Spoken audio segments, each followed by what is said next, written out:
Hello friends, welcome to our official YouTube channel government exam वाला। Last week के current हमने last episode में discuss किया था। इस वीक का करंट इस एपिसोड में डिस्कस किया जाएगा। 16 से लेकर के 23 के जितने भी इंपॉर्टेंट करंट अफेयर्स हैं, उन सारे इंपॉर्टेंट करंट अफेयर्स को हम लोग इस क्लास में कवर करेंगे। तो आइए देखते हैं वेरी फर्स्ट क्वेश्चन कौन सा क्वेश्चन है। Which organisation release the first investment friendliness investment index. तो आपके सामने ऑप्शंस हैं RBI, Reserve Bank of India, NITI Aayog, Ministry of Finance and SEBI and none of the above. ठीक है, तो फिलहाल फ्रेंड्स इसका जो है राइट आंसर क्या होगा? इसका राइट आंसर नीति आयोग। तो नीति आयोग के द्वारा यह इंडेक्स जारी किया गया है और नीति आयोग का ये पहला फर्स्ट इनागुरल फ्रेंडली इन्वेस्टमेंट इंडेक्स जारी किया गया है। जैसा कि आप यहाँ पर देख रहे हैं कि NITI Aayog investment friendliness investment index 2026 is the first ever. तो ये नीति आयोग का ये पहला इस तरह का इंडेक्स जो है रिलीज किया गया है। किसके द्वारा रिलीज किया गया है? तो नीति आयोग के द्वारा रिलीज किया गया है। और इस इंडेक्स में कितने स्टेट्स कवर किए गए हैं? तो इस इंडेक्स में जो है 28 स्टेट्स कवर किए गए हैं और 8 यूनियन टेरिटरीज को कवर किया गया है। ये इंडेक्स कब जारी किया गया है? तो ये इंडेक्स जो है 17 जुलाई 2026 को जारी किया गया है ये इंडेक्स। इस इंडेक्स में टोटल कितने पैरामीटर्स लिए गए हैं? तो इस इंडेक्स में टोटल जो है 8 पिलर्स का यूज किया गया है और 84 इंडिकेटर्स का यूज किया गया है। तो इसमें स्टेट्स टोटल कितने कवर हो रहे हैं? टोटल यहाँ पे 28 states and 8 union territories cover हो रहे हैं। पिलर्स कितने हैं? पिलर्स यहाँ पर 8 पिलर्स हैं जो आपके सामने दिखाई दे रहे हैं। कौन कौन से पिलर्स हैं? Infrastructure, business climate, government policy, regulatory edge, financial health, resource availability, institutional quality and investment ecosystem. ये टोटल यहाँ पर 8 पिलर्स हैं। इंडिकेटर्स की बात की जाए तो टोटल कितने इंडिकेटर्स हैं? टोटल 84 इंडिकेटर्स यूज किए गए हैं। इस पूरे इंडेक्स में कौन सा स्टेट है जिसने टॉप किया है?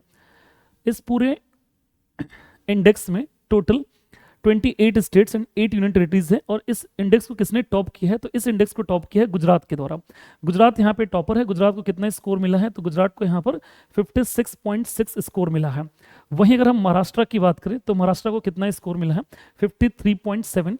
और तमिलनाडु को कितना स्कोर मिला है? तमिलनाडु को 53.3 स्कोर मिला है। ठीक है, ये आपको ऊपर के जो टॉप 3 हैं ये आपको बिल्कुल याद रखना है। हालांकि यहाँ पे टॉप 5 दिए गए हैं। ओके,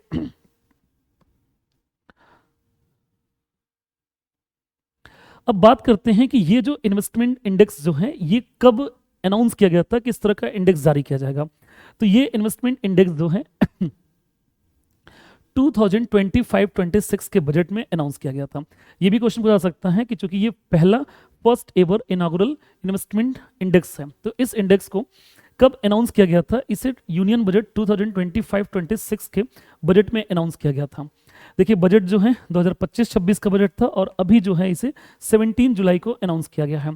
इसके साथ साथ जो है the index was conceived the following prime minister directions. तो प्राइम मिनिस्टर के दिशा निर्देश में, प्राइम मिनिस्टर के डायरेक्शन में इसे जारी किया गया है। और नीति आयोग के गवर्निंग काउंसिल की जो 9th मीटिंग थी वहां पर जो है इसको डिस्कस किया गया था। प्रधानमंत्री नरेंद्र मोदी जी के द्वारा दिशा निर्देश में इसे जारी किया गया है। तो क्वेश्चन ये भी पूछा सकता है कि ये किसके दिशा निर्देशन में जारी किया गया है? तो प्रधानमंत्री नरेंद्र मोदी जी के कौन से गवर्निंग काउंसिल के मीटिंग में जो है डिस्कस किया गया था? तो नीति आयोग की गवर्नर काउंसिल की जो मीटिंग थी, कौन सी मीटिंग थी? 9th गवर्नर काउंसिल की मीटिंग थी, वहां पर इसे डिस्कस किया गया था। नेक्स्ट क्वेश्चन जो है बहुत ही इंपॉर्टेंट क्वेश्चन है। नेक्स्ट क्वेश्चन हम लोग देखते हैं। तो नेक्स्ट क्वेश्चन है India has launched its campaign for election to which UN body for the 2028-29 terms. ठीक है, भारत ने 2028-29 कार्यकाल के लिए किस संयुक्त राष्ट्र निकाय की सदस्यता हेतु अपना अभियान शुरू किया है? ठीक है, तो यूएन की कौन सी बॉडी के लिए? देखिए फ्रेंड्स, हम जानते हैं कि यूएन में कितने ऑर्गन्स हैं। यूएन के टोटल 6 ऑर्गन्स हैं, बट यूएन के किस ऑर्गन के लिए इंडिया ने दावेदारी अपनी जो है करने के लिए कैंपेन लॉन्च किया है? ठीक है, तो फिलहाल मैं आपको बता दूं कि यहाँ पर जो कैंपेन लॉन्च किया गया है वो किसके लिए कैंपेन लॉन्च किया गया है? तो यहाँ पे राइट आंसर क्या होगा? सी राइट आंसर होगा, United Nation Security council, UNSC. तो यूनाइटेड नेशन सिक्योरिटी काउंसिल के द्वारा के लिए ये कैंपेन जारी किया गया है। और इस कैंपेन का नाम क्या है? तो कैंपेन का नाम बहुत इंपॉर्टेंट है। तो इस कैंपेन का नाम समझते हैं हम लोग कि कैंपेन का नाम क्या है। तो इस कैंपेन का नाम शांति कैंपेन है।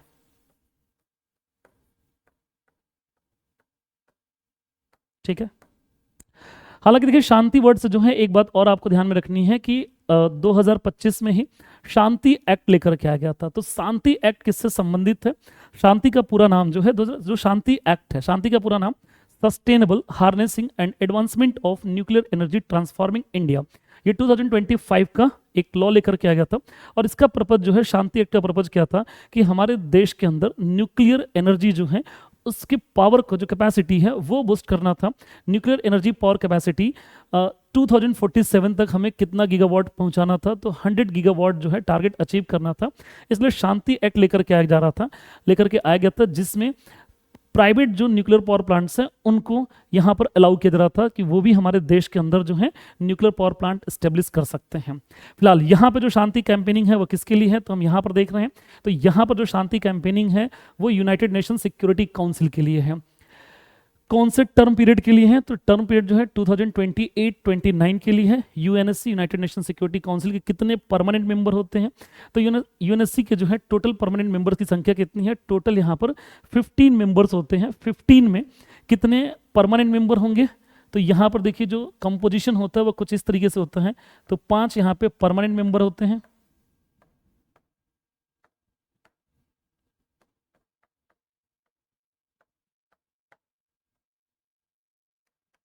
और इसके साथ साथ यहाँ पर 10 नॉन परमानेंट मेंबर होते हैं। तो 5 परमानेंट मेंबर होंगे और 10 नॉन परमानेंट मेंबर होते हैं। जो परमानेंट मेंबर हैं वो कौन कौन से मेंबर हैं? तो परमानेंट मेंबर यहाँ पर यूनाइटेड नेशन सिक्योरिटी काउंसिल के यूनाइटेड स्टेट्स है, यूएसए है, यूके है, फ्रांस है, रशिया है एंड चाइना है। ठीक है, इन सारे जो हैं ये 5 मेंबर्स हैं। इनके पास कौन सी पावर होती है? तो इन मेंबर्स के पास वीटो पावर होती है। वीटो पावर का मतलब कि राइट टू से टू नो, यानी कि इन्हें ना करने का अधिकार होता है। किसी भी इंटरनेशनल एजेंडा में ये चाहे तो ना कर सकते हैं, यानी कि इनके पास एक पावर होती है ना कि अगर कोई भी इंटरनेशनल एजेंडा होगा इसमें ये मना कर देंगे तो वो चीज़ कंटिन्यू नहीं होती है। ठीक है, अब जो नॉन परमानेंट मेंबर्स होते हैं, क्वेश्चन भी पूछा सकता है कि नॉन परमानेंट मेंबर्स कितने टाइम पीरियड के लिए इलेक्ट किए जाते हैं? तो नॉन परमानेंट मेंबर्स जो होंगे, तो यहाँ पर आप देखेंगे 10 नॉन परमानेंट मेंबर्स हैं इलेक्टेड बाई यूएनजीए। किसके द्वारा जो है इलेक्ट किए जाते हैं? तो यूएनओ की जो है एक ऑर्गन कौन सी है? UNGA, United nation general assembly. ठीक है, तो यूएनजीए के द्वारा इलेक्ट किए जाते हैं। टाइम पीरियड जो है कितना होगा? तो टाइम पीरियड जो है 2 साल के लिए टाइम पीरियड होता है। ठीक है, 2 ईयर्स के लिए टाइम पीरियड होता है। क्या इंडिया जो है नॉन परमानेंट मेंबर बना है यूएनएससी का? तो बिल्कुल यस, इंडिया जो है नॉन परमानेंट मेंबर बना है। इंडिया कितनी बार नॉन परमानेंट मेंबर बना है? तो इंडिया अभी तक टोटल 8 टाइम्स जो है नॉन परमानेंट मेंबर बन चुका है यूएनएससी का। नॉन परमानेंट मेंबर कब कब बना है? तो यहाँ पर देखिए लिखा गया है 1950, 51, 1967, 68, 1972, 73, 1977, 78, 1984, 85, 1991, 92, 2011, 2020, 11, 12 एंड लास्ट जो बना है 2021, 22। अगर इस बार भी जो है मेंबर बनता है, और डेफिनेटली जो है बन ही जाना चाहिए, तो इंडिया जो है टोटल कितनी बार हो जाएगा? 9 टाइम्स जो है यूएनएससी का नॉन परमानेंट मेंबर बन जाएगा। ठीक है, हालांकि इंडिया प्रयास करता है कि हम जो है यूएनओ का, यूनाइटेड नेशन सिक्योरिटी काउंसिल के हम परमानेंट मेंबर बने, ताकि हमारे पास भी वीटो पावर आए। ठीक है, अब यहां पर जो है नॉन परमानेंट जो मेंबर्स बनाए जाते हैं ये कॉन्टिनेंट वाइज बनाए जाते हैं। तो एशिया को लेकर के देखिए यहाँ पर जो है 2 देश जो है जिनमें कंपटीशन है। कौन कौन सा देश जो है? तो एक तो इंडिया है, इंडिया के साथ साथ तजाकिस्तान है, इन दोनों के बीच में कंपटीशन है। हालांकि हम चाहते जरूर हैं कि इंडिया जो है नॉन परमानेंट का जो है मेंबर इंडिया को मिले, और इंडिया अपनी जो दावेदारी कर रहा है कि हमें नॉन परमानेंट मेंबर्स बनना चाहिए, और वो दावेदारी क्यों कर रहा है इस चीज़ को यहाँ पर हम समझते हैं। ठीक है, तो आप यहाँ पर देखिए एस जयशंकर साहब जो कि फॉरेन मिनिस्टर हैं, और इनका जो है स्टेटमेंट है, स्टेटमेंट क्या है? तो India on Monday officially launched its campaign for election as non permanent member of the United Nation Security Council for the 2028-29 term with external affair minister S Jaishankar outlining the countries priorities, peace keeping records and commitment to multilateralism. ठीक है, peace keeping का मतलब क्या हो गया? यानी कि जो है शांति सैनिक, ठीक है। अब आप यहाँ जो है इंडिया जो है प्रयास करता है कि पूरे दुनिया में शांति का माहौल रहे, शांति जो है एक्सप्लोर किया जाए, यानी कि पीस को जो है प्रमोट किया जाए। तो यहाँ पर जो है इंडिया की जो कैंपेनिंग है पीस प्रमोशन को लेकर के है, ठीक है। अब यहाँ पर आप देखिए कि one of the largest contributor to UN peace keeping, ठीक है। तो इंडिया जो है एक लार्जेस्ट कंट्रीब्यूटर है पीस कीपिंग का, यानी कि शांति को लेकर के जो है इंडिया एक लार्जेस्ट कंट्रीब्यूटर है। और इसके लिए इंडिया ने क्या किया है, तो इंडिया के मोर देन 290 लाख यानी कि 2,90,000 यानी nearly 3 lakh Indian personal have served in 50+ UN missions, यानी कि यूएन के जो मिशंस हैं उनमें 50 से प्लस मिशंस में जो है इंडिया के पीस कीपर जो हैं, यानी कि जो शांति सैनिक हैं, वो 3 लाख जो हैं यहाँ पर शांति सैनिक जो हैं, अप्रॉक्स 3 लाख शांति सैनिक जो हैं वो सर्व कर चुके हैं। और सिर्फ जो है यहाँ पे मेल ही नहीं, विमेन पीस कीपर्स भी हैं, यानी कि जो शांति सैनिक हैं वो सिर्फ मेल ही नहीं, फीमेल भी शांति सैनिक हैं। And India is the leading contributor. जो ये पीस कीपर्स होते हैं ये कहाँ पे डिप्लॉय किए जाते हैं, तो किसी भी देश में अगर कोई देश वॉर के संकट में होता है, वॉर के सिचुएशन में होता है, तो ऐसे देशों में ये पीस कीपर्स डिप्लॉय किए जाते हैं।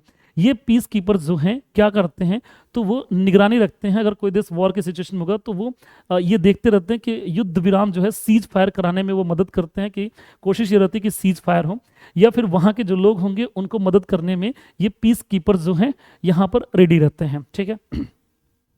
और सिर्फ इतना ही नहीं कि यहाँ पर आप देखिए more than 180 Indian peace keepers have made the ultimate sacrifice, यानी कि जो है 180 से ज़्यादा जो है यहाँ पे भारतीय जो शांति सैनिक हैं वो उन्होंने जो है सेक्रीफाइस जो है अपने अल्टीमेट सेक्रीफाइस किया है, यानी कि peace keepers have made the ultimate sacrifice. अब उसके बाद यहाँ पे जो है बात चलिए ट्रेनिंग की, तो training and capacity building, India trains peace keepers from the many countries through ITEC and specialized centers. आगे यहाँ पर देखिए इंडियाज़ की जो प्रायोरिटीज़ की बात की जा रही है, तो इंडियाज़ की जो प्रायोरिटीज़ हैं at UNSC, United Nation Security Council में, तो देखिए uphold international peace and security through dialogue and diplomacy, यानी अपहोल्ड का मतलब है समर्थन करना, ठीक है। तो इंडिया अपहोल्ड करता है, इंडिया प्रमोट करता है कि पूरे दुनिया में जो है पीस को प्रमोट किया जाना, किसके थ्रू, security through dialogue and diplomacy, यानी इंडियन डिप्लोमेसी के थ्रू। इसके साथ साथ जो है इंडिया यहाँ पे बात करें कि strengthen multilateralism and respect the international law, यानी कि जो है इंडिया मल्टीलेटरलिज्म को प्रमोट करता है। मल्टीलेटरलिज्म का मतलब बहुपक्षीय, जैसे आप देखिए सेकेंड वर्ल्ड वॉर के बाद से जो है दुनिया बाइपोलर डिवाइड हो रही थी, दुनिया जो है शक्तियों में विभाजित हो रही थी। एक जो है शक्ति कौन सी थी, यूएसए, और दूसरी महाशक्ति कौन सी उभर करके आ रही थी, यूएसएसआर। तो बाइपोलर, हालांकि देखिए जो पावर्स शुड बी डिस्ट्रीब्यूटेड, यानी पावर्स का जो है हस्तांतरण होना चाहिए, पावर का जो है डिस्ट्रीब्यूशन होना चाहिए, सत्ता एक जगह पे एकत्रित नहीं होनी चाहिए, अदरवाइज क्या होता है फिर जो है डिक्टेटरशिप आती है पूरी दुनिया में। इसलिए पावर को जो है डिस्ट्रीब्यूशन जरूरी है। इस वजह से यहाँ पर इंडिया जो बात करता है मल्टीलेटरिज्म की बात करता है, बहुपक्षीय की बात करता है, यानी कि जो है दुनिया मल्टीपोलर शिफ्ट होना चाहिए, दुनिया बाइपोलर नहीं शिफ्ट होना चाहिए। बाइपोलर में जैसे मान लीजिए अब दो ही, अगर दुनिया यूनिलेटरल शिफ्ट हो जाएगा या दुनिया यूनिपोलर बनने लगे तो इसका मतलब क्या है कि पूरे दुनिया में सिर्फ एक ही देश है जो पूरे दुनिया पे राज कर रहा है या पूरे वर्ल्ड ऑर्डर सेट कर रहा है। तो वर्ल्ड ऑर्डर जो है सिर्फ एक देश के द्वारा नहीं, पूरे दुनिया के अलग अलग देशों के द्वारा सेट किया जाना चाहिए, ताकि उनके बीच में कोऑपरेशन रहे, कोऑर्डिनेशन रहे। आगे यहाँ पर बात करते हैं, तो champion the voice of global south. देखिए इंडिया जो है चैंपियन है, चैंपियन किसका है, ग्लोबल साउथ का। वर्ल्ड मैप में अगर आप देखेंगे जो ग्लोबल साउथ है वो ग्लोबल साउथ कहाँ पर है, यानी कि जो निचले हिस्से में साउथ आता है, ग्लोबल साउथ में जो है जैसे अफ्रीकन कंट्रीज है। इंडिया हमेशा से जो है आवाज रहा है, लीडर है ग्लोबल साउथ का, यानी कि अगर आप देखेंगे तो मेन स्ट्रीम से जो है ग्लोबल साउथ को कई बार जो है आप देखेंगे उन्हें दरकिनार कर दिया जाता है, उन्हें साइडलाइन कर दिया जाता है, लेकिन इंडिया जो है कहता है कि नहीं, हम ग्लोबल साउथ के वाइस लीडर ऑफ वाइस हैं आवाज है। और इसके लिए आप देखिए जो इसके एग्जांपल्स भी आप देख सकते हैं कि जब G20 मीटिंग इंडिया में की गई थी, G20 समिट की गई थी 2023 में, 18th एडिशन था, उस मीटिंग में, उस समिट में इंडिया ने किसको मेंबरशिप दिया था, अफ्रीकन यूनियन को मेंबरशिप दिया था। तो ये एक एग्जांपल भी सेट किया इंडिया ने कि हाँ इंडिया सच में साउथ, ग्लोबल साउथ का लीडर है, ग्लोबल साउथ की वॉइस है। ओके, नेक्स्ट क्वेश्चन जो है, तो नेक्स्ट क्वेश्चन की अगर हम बात करते हैं तो नेक्स्ट क्वेश्चन कौन सा है, तो नेक्स्ट क्वेश्चन जो है ये फिल्म जगत से है। नेक्स्ट क्वेश्चन आप देखिए, who won the best actress in the leading role at the 72nd national film awards. तो देखिए नेशनल फिल्म अवार्ड्स का जो है अभी रिसेंटली अनाउंसमेंट किया गया है, और इस 72nd नेशनल फिल्म अवार्ड्स में जो है बेस्ट एक्ट्रेस का रोल जो है किसने प्ले किया है। तो यहाँ पर आपके सामने ऑप्शंस हैं आलिया भट्ट, साई पल्लवी, यामी गौतम एंड रश्मिका मंदाना। ठीक है, तो यहाँ पर जो राइट आंसर होगा वो क्या होगा, यामी गौतम। यामी गौतम को जो है बेस्ट एक्ट्रेस का अवार्ड यहाँ पर सेलेक्ट किया गया है। और यहां पर आप देख सकते हैं कि यामी गौतम जो है किस मूवी के लिए इन्हें बेस्ट एक्ट्रेस का अवार्ड दिया गया है। तो इन्हें यामी गौतम को आर्टिकल 370 के लिए, ठीक है, तो आर्टिकल 370 के लिए जो है इन्हें बेस्ट एक्ट्रेस के तौर पे यहां पे सेलेक्ट किया गया है। ये नेशनल अवार्ड्स हैं। मूवी कौन सी है, तो बेस्ट फीचर फिल्म आर्टिकल 370, और इसी मूवी के लिए जो है यामी गौतम को सेलेक्ट किया गया है। बेस्ट एक्टर का अवार्ड जो है किसे दिया गया है, तो बेस्ट एक्टर का अवार्ड आप देख रहे हैं कि कार्तिक आर्यन। कार्तिक आर्यन को जो है कौन सी मूवी के लिए जो है बेस्ट एक्टर का अवार्ड मिला है, तो इन्हें जो मिला है चंदू चैंपियन के लिए बेस्ट एक्टर का अवार्ड मिला है। इस मूवी में जो चंदू चैंपियन है, जो यहाँ पर जो है कार्तिक आर्यन ने जो रोल प्ले किया है, एक सोल्जर का रोल प्ले किया है। एक ऐसा सोल्जर जिसकी वॉर में क्या होती है, उनके दोनों पैर जो है अपना खो देते हैं। उसके बाद से जो है लगभग लगभग जो ड्रीम कुछ नहीं बचता है, लेकिन फिर भी ये चाहते हैं कि जो अपने सपने हैं उनको जिंदा रखा जाए। तो एक सोल्जर की जो है अपने ड्रीम को फॉलो करने के स्ट्रगल ये स्टोरी जो है बताती है, और एक बहुत अच्छी मूवी थी। इस मूवी को हमने भी देखा था, चंदू चैंपियन। ठीक है, तो इस मूवी के लिए जो है मतलब यहाँ पर बेस्ट एक्टर का अवार्ड मिला है। हालांकि जो बेस्ट एक्टर का अवार्ड है जो लीडिंग रोल के लिए है, तो वो ज्वाइंट विनर यहाँ पर है। तो आप देखिए ममूटी और कार्तिक आर्यन दोनों लोग को यहाँ पर बेस्ट एक्टर का अवार्ड मिला है, जबकि बेस्ट एक्ट्रेस का अवार्ड किसे मिला है, यामी गौतम को मिला है। यहां पर लिस्ट दी गई है नेशनल अवार्ड्स की। तो देखिए बेस्ट फीचर फिल्म कौन सी है, आर्टिकल 370। बेस्ट एक्टर का अवार्ड किसे मिला है, कार्तिक आर्यन एंड ममूटी को मिला है। और यामी गौतम को जो है कौन सा अवार्ड मिला है, बेस्ट एक्ट्रेस का अवार्ड यामी गौतम को मिला है। वहीं पर रणदीप हुड्डा के लिए जो है कौन सा अवार्ड दिया गया है, तो Randeep Hooda makes a winning director debut with स्वतंत्र वीर सावरकर। तो वीर सावरकर मूवी को जो है डायरेक्ट किसने किया है, तो यहाँ पे रणदीप हुड्डा ने जो है यहाँ पे डेब्यू किया है, इस मूवी को डायरेक्ट किया है, और इस वजह से जो है इन्हें ये अवार्ड दिया गया है। तो यहाँ पर आप देखिए जो कैटेगरी है, तो विनिंग डायरेक्टरल डेब्यू विद स्वतंत्र वीर सावरकर, रणदीप हुड्डा को। वहीं पर जो है बेस्ट नॉन फीचर फिल्म यानी backed for Bhangar and Ramnami, तो ये gets the award for best documentary. तो बेस्ट डॉक्यूमेंट्री मूवी के लिए यहाँ पर ये अवार्ड्स दिए गए हैं। ओके, आगे ब्लॉकबस्टर्स के तौर पे यहाँ पे जो साबित हुए हैं मूवी, तो यहाँ पे देखिए कौन कौन सी मूवी है, कल्कि 2898 एडी, और Pushpa the rule part 2 and स्त्री 2 एंड आमरान। तो यहाँ पर जो है ब्लॉकबस्टर के तौर पे यहाँ पे साबित हुए हैं। तो नेशनल अवार्ड्स में ये सारे मिले हैं। अब इसके बाद जो है बहुत ही जो है स्पोर्ट्स जगत से हम लोग आते हैं। स्पोर्ट्स जगत में क्या क्या देखने को मिला है लास्ट वीक में, तो स्पोर्ट्स जगत में हमें देखने को जो मिला है, तो आप देखिए इस क्वेश्चन का आंसर जो है आप हमें फटाक से बताइए कि इस क्वेश्चन का आंसर क्या होगा।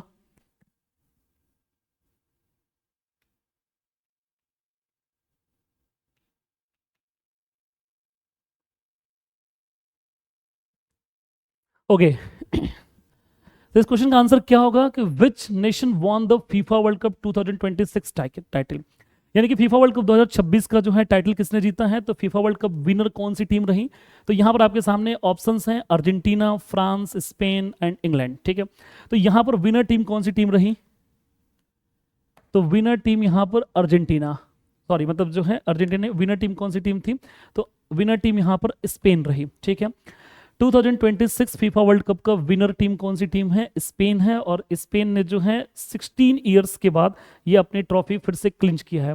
तो स्पेन जो है 2010 में विनर रहा, और 2010 के बाद से जो है अब कहां पर विनर रहा, तो 2026 में जो है स्पेन यहां पर विनर रहा है। अगर फीफा वर्ल्ड कप की बात करें तो फीफा वर्ल्ड कप जो है किन होस्ट कंट्रीज कौन कौन से हैं फीफा वर्ल्ड कप के, तो इसका आंसर बताइए कि फीफा वर्ल्ड कप का जो है होस्ट कंट्रीज कौन कौन से हैं। तो आप देखिए जो फीफा वर्ल्ड कप का जो होस्ट कंट्रीज हैं वो कौन कौन से हैं, तो विच 3 कंट्रीज को होस्टेड द टूर्नामेंट, किन 3 देशों ने मिलकर के इस टूर्नामेंट की मेजबानी की है? तो ऑप्शंस हैं USA, Mexico, Canada, Spain, Portugal and Morocco, Argentina, Uruguay and Paraguay, USA, Mexico and Brazil. तो यहाँ पे जो राइट आंसर है वो राइट आंसर क्या है? तो 3 देश कौन कौन से देश हैं? तो यहाँ पे फर्स्ट ऑप्शन जो होगा बिल्कुल राइट आंसर होगा, यूएसए, मैक्सिको एंड कनाडा। ये 3 देश जो हैं ये यहाँ पर विनर हैं, सॉरी मतलब कि ये होस्ट कंट्रीज हैं। तो इन 3 देशों ने जो है मिल करके फीफा वर्ल्ड कप को होस्ट किया है। यूएसए, मैक्सिको एंड कनाडा, ये 3 देश हैं जिन्होंने मिल करके इसे होस्ट किया है फीफा वर्ल्ड कप को। इस फीफा वर्ल्ड कप में देखिए स्पेन जो है 16 साल बाद अपनी ट्रॉफी जीतता है, यानी कि लास्ट टाइम जो है 2010 में जीता था और इस बार जो है 2026 में। रोड्री, देखिए यहां पर जो है Rodri secures Adidas golden ball. Spanish footballer Rodri awarded Adidas golden ball for the being top player of the competition. यहां पर आप देखिए गोल्डन बॉल का अवार्ड किसे दिया गया है? तो समझते हैं कि गोल्डन बॉल का अवार्ड जो है किसे दिया जाता है? गोल्डन बॉल का अवार्ड जो है जो पूरे टूर्नामेंट में जो सबसे अच्छा परफॉर्म करता है उनके द्वारा यह अवार्ड दिया जाता है, गोल्डन बॉल का अवार्ड। ठीक है, तो गोल्डन बॉल का अवार्ड किसे दिया गया है? गोल्डन बॉल का अवार्ड जो है रोड्री को दिया गया है, जो ये स्पेन से बिलोंग करते हैं, स्पेन के कैप्टन है। ठीक है, वहीं पर आप देखिए 3 कैटेगरी है सिल्वर बॉल। तो सिल्वर बॉल का अवार्ड किसे दिया गया है? तो लियोनेल मेसी को दिया गया है, जो अर्जेंटीना से बिलोंग करते हैं। और जो ब्रॉन्ज बॉल है वो किसे दिया गया है? तो ब्रॉन्ज बॉल किलियन एम्बापे को दिया गया है। किलियन एम्बापे कहां से बिलोंग करते हैं? किलियन एम्बापे जो है ये फ्रांस से बिलोंग करते हैं। हालांकि मैं आपको जो है एक और यहाँ पे इंपॉर्टेंट जो है फैक्ट्स बताता हूं कि गोल्डन बूट का अवार्ड जो है वो किसे किसे मिला है। तो main players for the golden boot, golden boot का अवार्ड किसे मिला है? तो गोल्डन बूट का अवार्ड जो है किलियन एम्बापे को मिला है, जो कहां से बिलोंग करते हैं? फ्रांस से बिलोंग करते हैं। कितने गोल्स इन्होंने किए हैं? तो इन्होंने टोटल 10 गोल किए हैं। और मैं आपको बता दूं कि 2022 का जो फीफा वर्ल्ड कप हुआ था, ये 2022 का फीफा वर्ल्ड कप कहां पर हुआ था? तो 2022 का फीफा वर्ल्ड कप 2022 का फीफा वर्ल्ड कप कहां पर हुआ था? तो 2022 का फीफा वर्ल्ड कप कतर में हुआ था। ठीक है, कतर की कैपिटल क्या है? कतर की कैपिटल दोहा है। और कतर की करेंसी क्या है? Qatari riyal. और Qatar was the first Islamic country,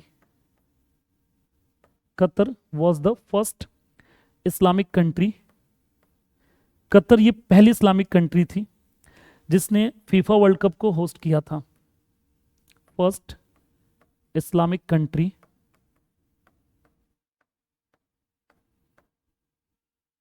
to host FIFA World Cup. ठीक है, टू होस्ट फीफा, ठीक है, वर्ल्ड कप। तो कतर पहली इस्लामिक कंट्री थी। हालांकि जो फुटबॉल जो फीफा वर्ल्ड कप होता है तो आप इसे देखिए लगभग ये जून जुलाई के मंथ में होता है, लेकिन कतर में इतनी गर्मी होती है और ये पहली इस्लामिक कंट्री थी, जिसके चलते कतर में जो है last time FIFA World cup कब हुआ था? तो ये अक्टूबर नवंबर मंथ में किया गया था, ठंड के मौसम में यहाँ पर किया गया था, क्योंकि जो है इस गर्मी के प्रभाव से बचने के लिए। और कतर में जब हुआ था तो उस टाइम पर विनर टीम कौन सी टीम थी? यानी कि जो लास्ट एडिशन था तो यहां पर विनर टीम कौन सी टीम थी कतर ओलंपिक में? तो विनर टीम यहां पर अर्जेंटीना थी। और उस टाइम पर लियोनेल मेसी को गोल्डन बॉल का अवार्ड मिला था। और रनर अप टीम कौन सी टीम थी? तो रनर अप टीम यहां पर फ्रांस थी। ठीक है, रनर अप टीम कौन सी टीम थी? तो रनर अप टीम यहां पे फ्रांस थी। विनर टीम कौन सी टीम थी? तो विनर टीम अर्जेंटीना थी। रनर अप टीम कौन सी टीम थी? तो फ्रांस थी। ठीक है, और यहां पर भी जो है पिछले एडिशन में भी जो गोल्डन बूट का अवार्ड मिला था वो किसको मिला था? तो गोल्डन बूट का अवार्ड जो है किलियन एम्बापे को ही मिला था। और इस बार भी जो है किलियन एम्बापे को ही गोल्डन बूट का अवार्ड मिला है। तो कॉन्जिक्यूटिव जो है अवार्ड ये जीत चुके हैं, गोल्डन बूट का अवार्ड। फिर मैं आपको फिर बता दूं कि गोल्डन बूट का अवार्ड किसको दिया जाता है? तो जो हाईएस्ट स्कोरर होता है, जो सबसे ज़्यादा गोल किए होते हैं, उनको गोल्डन बूट का अवार्ड दिया जाता है। और गोल्डन बॉल का अवार्ड किसे दिया जाता है? तो गोल्डन बॉल का अवार्ड जो प्लेयर ऑफ द टूर्नामेंट आप समझ सकते हैं कि जो पूरे टूर्नामेंट में जिसका सबसे अच्छा परफॉर्मेंस आता है उन्हें गोल्डन बॉल का अवार्ड दिया जाता है। ठीक है, लास्ट वाले एडिशन में गोल्डन बॉल का अवार्ड किसे दिया गया था? लियोनेल मेसी को दिया गया था। ठीक है, इस बार किसे दिया गया है? इस बार रोड्री को दिया गया है, जो कि स्पेन के कैप्टन है। और देखिए लास्ट टाइम ऐसा हुआ था कि 2023 में जो है ओडीआई वर्ल्ड कप होता है, और ओडीआई वर्ल्ड कप जो है इंडिया में हुआ था, और इंडिया ने सारे मैचेस में डोमिनेट किया था, बट फाइनल मैच में जो है इंडिया का परफॉर्मेंस नहीं उतना अच्छा पाया था, और जो है अनफॉर्चुनेटली जो है हम हार जाते हैं। और वहाँ पर आप देखिए ऐसा होता है कि लगभग जो है जितने ट्रॉफीज जो थे वो इंडियन प्लेयर्स जीतते हैं। ठीक है, जैसे मान लीजिए विराट कोहली हो गए है ना, तो ये जब ये ट्रॉफीज जीतते हैं तो ये लोग उतने हैप्पी नहीं दिखाई दे रहे थे। तो सोशल मीडिया पे एक कंपेयर भी चल रहा था कि जो है लास्ट वाले एडिशन में किलियन एम्बापे जो है इन्होंने बहुत मेहनत की, और ठीक वैसे ही जो है विराट कोहली भी बहुत मेहनत किए थे, लेकिन जो है दोनों जो ये प्लेयर्स हैं ये लेजेंड प्लेयर हैं, लेकिन अपने टीम को नहीं जिता पाए थे। और इस बार का जो फीफा वर्ल्ड कप था, इस फीफा वर्ल्ड कप में भी आप देखिए तो बहुत सारे जो फुटबॉल के दिग्गज प्लेयर हैं उन्होंने रिटायरमेंट लिया है। जैसे कि आप देखिए रोनाल्डो के रिटायरमेंट पर तो बिल्कुल ऐसा लग रहा था कि पूरी इंटरनेट ही जाम हो गई है, यानी कि हर व्यक्ति जो है आप देखेंगे सोशल मीडिया पर स्टेटस लगा रहा था रोनाल्डो के रिटायरमेंट को लेकर के। ठीक है, रोनाल्डो ने जो है पोर्चुगल का टीम से बिलोंग करते हैं, हालांकि ये ट्रॉफी नहीं जीत पाए हैं, लेकिन जो है इन्होंने फैंस के दिलों में अपनी जगह खूब बनाई है, और बहुत ही शानदार उम्दा प्रदर्शन किया था इस बार भी, लेकिन जो है वो ट्रॉफी नहीं जीत पाए। नेमार भी जो है इस बार उन्होंने रिटायरमेंट लिया। दूसरे नंबर पे जो है सिल्वर बूट का अवार्ड किसे दिया गया है? सिल्वर बूट का अवार्ड जो है लियोनेल मेसी को दिया गया है, जो अर्जेंटीना से बिलोंग करते हैं, और इन्होंने कितने गोल किए हैं? तो इन्होंने टोटल 8 गोल्स किए हैं। ठीक है, लियोनेल मेसी ने कितने गोल किए हैं? 8 गोल्स किए हैं। और आप यहाँ पर देखिए तो ब्रॉन्ज मेडल किसे मिला है, यानी कि ब्रॉन्ज बूट किसे मिला है? तो जूडे बेलिंगम, और ये कहाँ से बिलोंग करते हैं? इंग्लैंड से बिलोंग करते हैं, और इन्होंने टोटल कितने गोल्स किए हैं? टोटल इन्होंने 7 गोल्स किए हैं। ठीक है, 7 गोल किया है इन्होंने। हालांकि इस फीफा वर्ल्ड कप में जो है आप देखिए कि यूएसए में जो है फीफा वर्ल्ड कप हो रहा था, और इस फीफा वर्ल्ड कप में जो है पीस प्राइज जो है वो भी इंट्रोड्यूस किया गया। और पीस प्राइज जो है किसे दिया गया?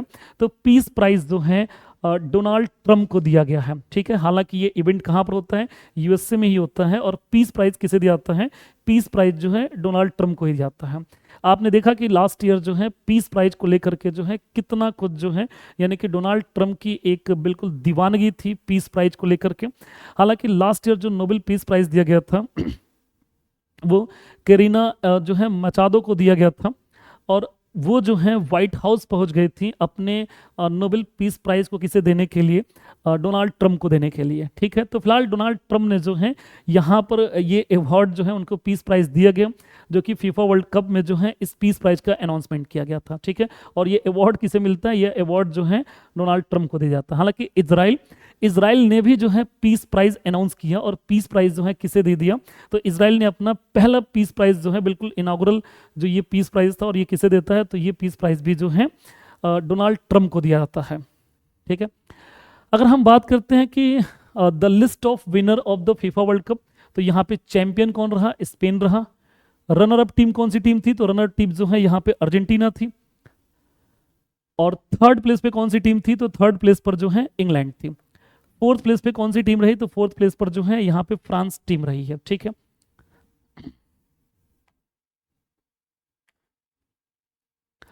विनर्स की जो है यहाँ पर आप देखिए जो है विनर्स ऑफ इंडिविजुअल अवार्ड, तो द एडिडास गोल्डन बॉल का अवार्ड किसे मिलता है? रोड्री को मिलता है। गोल्डन जो है बॉल का अवार्ड तो रोड्री को मिलता है। और वहीं पर अगर हम बात करें तो सिल्वर बॉल का अवार्ड जो है किसे मिलता है? लियोनेल मेसी को मिलता है। ब्रॉन्ज बॉल का अवार्ड जो है किलियन एम्बापे को मिलता है। गोल्डन बूट का अवार्ड जो है किसे मिलता है? किलियन एम्बापे को मिलता है। ठीक है, सिल्वर बूट का अवार्ड जो है किसे मिलता है? तो लियोनेल मेसी को मिलता है। एंड ब्रॉन्ज बूट का अवार्ड जो है जूडे बेलिंगम को मिलता है, जो कि इंग्लैंड से बिलोंग करते हैं। एंड गोल्डन ग्लोब का जो अवार्ड है वो किसे दिया जाता है? गोल्डन ग्लोब का जो अवार्ड है ये उनाई सिमोन को दिया जाता है, जो कि स्पेन से बिलोंग करते हैं। और मैं आपको बता दूं कि जो है यहाँ पर अर्जेंटीना के जो गोलकीपर थे इमिलियानो डी मार्टिनेज, ये भी बहुत शानदार जो है गोलकीपर, इन्होंने बहुत ही उम्दा प्रदर्शन किया। फीफा वर्ल्ड कप जो है, हालांकि इसका जो फाइनल इवेंट था वो 19 जुलाई को था, बट हमारे देश में जो है ये लगभग 20 जुलाई को 12:30 बजे रात को जो है ये इवेंट शुरू हुआ था। और 90 मिनट्स का ये इवेंट होता है, फुटबॉल इवेंट होता है, और पूरे 90 मिनट में जो है किसी भी टीम ने कोई भी स्कोर नहीं किया था, यानी कि किसी भी टीम ने, चाहे वो अर्जेंटीना रहा या फिर जो है स्पेन रहा, दोनों में से किसी भी टीम ने कोई भी गोल नहीं किया। एक्स्ट्रा टाइम में 106 मिनट में आप देखिए तो यहां पर एक मिनट,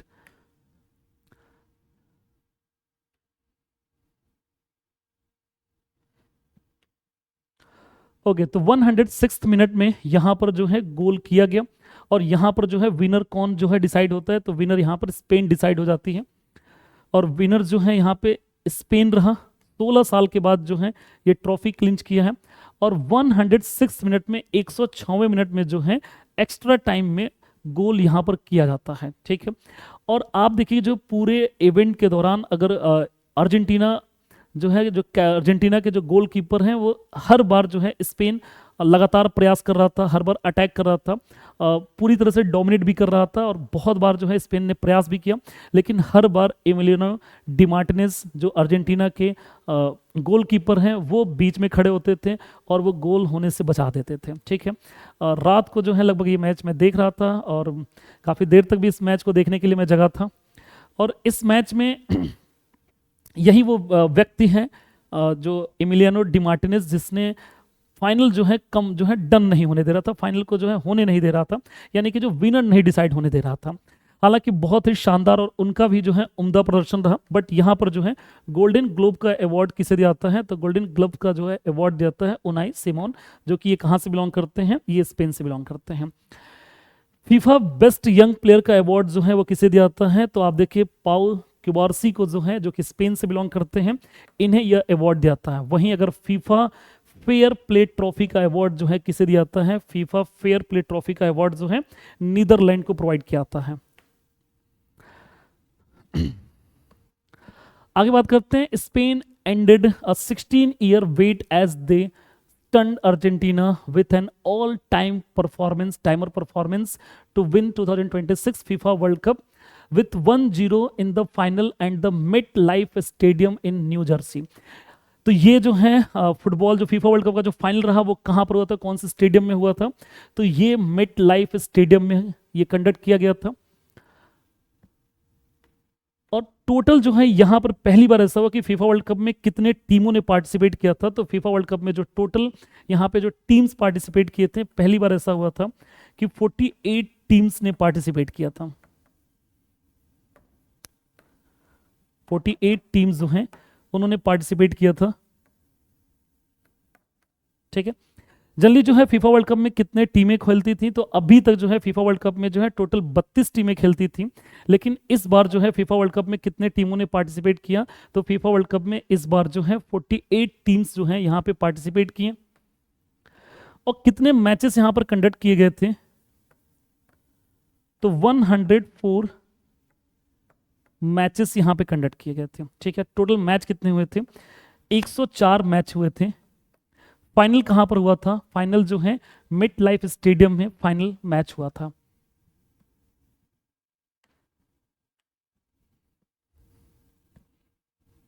ठीक है। वहीं अगर हम बात करें तो मेसी की अर्जेंटीना 64 साल में पहली टीम बनने में नाकाम रही जो खिताब बचा सके, तब से जब ब्राजील ने 1958 और 62 में अपनी 2 वर्ल्ड कप जीत दर्ज की थी। तो यहां पर ब्राजील ने 1958 और 62 में, 1958 और 62 में लगातार कंसेक्यूटिव जो है यहाँ पे ट्रॉफी क्लिंच कर ली थी, ट्रॉफी जीत गई थी। तो अगर ऐसा कर पाता तो अर्जेंटीना भी यहाँ पर इस तरह की टीम बन सकती थी।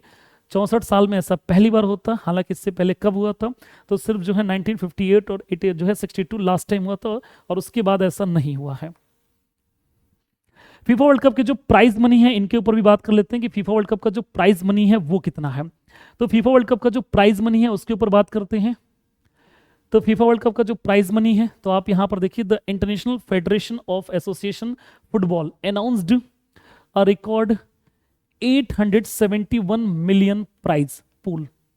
तो जो टोटल प्राइस पूल है वो कितना है, 871 मिलियन का प्राइस पूल है for the FIFA World cup 2026, making it the most lucrative tournament in the football history. ठीक है, जो अभी तक का सबसे लाभकारी जो है टूर्नामेंट जो है बन चुका है अभी तक के इतिहास में।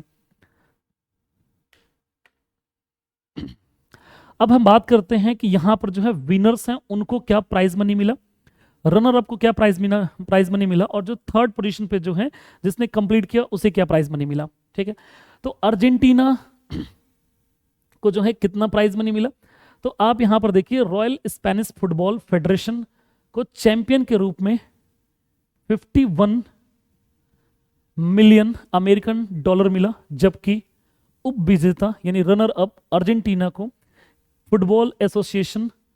अर्जेंटीना फुटबॉल एसोसिएशन को 34 मिलियन प्राइज मिला, अमेरिकी डॉलर यहां पर मिले, और इंग्लैंड को तीसरा स्थान के लिए जो है 30 मिलियन डॉलर्स मिले। ठीक है, तो इस तरीके से है 51, 34 एंड 30 मिलियन का जो है प्राइज मनी रहा किन देशों के लिए, जो first, second and third position पर कंप्लीट किया। तो फर्स्ट पोजीशन पर जो है किसने कंप्लीट किया, स्पेन ने, स्पेन को कितना मिला 51 मिलियन, वहीं जो है अर्जेंटीना को कितना मिला, अर्जेंटीना को 34 मिलियन मिला, जबकि अगर बात किया जाए तो तीसरे पोजीशन पे किसने कंप्लीट किया, इंग्लैंड, और इंग्लैंड को कितना मिला, इंग्लैंड को जो है 30 मिलियन का जो है यहां पर प्राइज मिला। अब इसके बाद जो है हम लोग नेक्स्ट बात करते हैं, तो नेक्स्ट जो है बड़ा इंपॉर्टेंट जो है, तो which is the India's first privately developed launch vehicle. ठीक है, भारत का पहला निजी रूप से विकसित प्रक्षेपण यान कौन सा है, तो इसका आंसर जो है आप फटाफट बताइए कि इसका आंसर क्या होगा।